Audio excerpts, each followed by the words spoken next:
महाशिवरात्री भक्ती रजनी 2026 मध्ये सहभागी होण्याची दुर्मिळ संधी जी अनाथ संस्थेच्या वतीनं या युगाची शिव असलेल्या माहुतार बाबाजींचे शिष्य श्री गुरु गणेश जगदीशन यांच्या दिव्य उपस्थितीत रात्री 9 ते पहाटे 4 जनार्दन स्वामी आश्रम इथं आजच संपर्क साधा 8779680233 वर.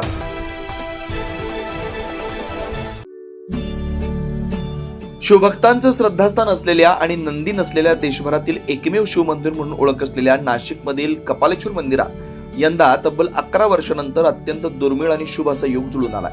प्रदोष, महाशिवरात्री आणि सोमवती अमावस्या असं सलग 3 दिवस पालखी सोहळा पार पडणार असल्यानं भाविकांमध्ये प्रचंड उत्साहाचं वातावरण पाहायला मिळत आहे. आज प्रदोष काळानिमित्त सायंकाळी नेहमीप्रमाणे कपालेश्वराची पालखी निघणार आहे. त्यानंतर उद्या महाशिवरात्री निमित्त विशेष धार्मिक कार्यक्रमांसह पालखी सोहळा पार पडेल.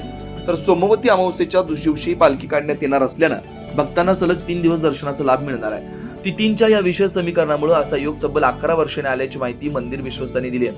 त्यामुळे रामकुंड परिसरात सकाळपासूनच भाविकांची मोठी गर्दी उसळलेली पाहायला मिळते. याच पार्श्वभूमीवर कोणती अनुचित घटना घडू नये यासाठी स्थानिक प्रशासन तसेच मंदिर प्रशासनाकडून चोख बंदोबस्त ठेवण्यात आलाय.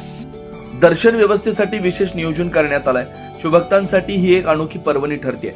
हर हर महादेवच्या जयघोषानं रामकुंड परिसर दुमदुमून गेलाय. 9 न्यूज महाराष्ट्र ब्युरो, नाशिक.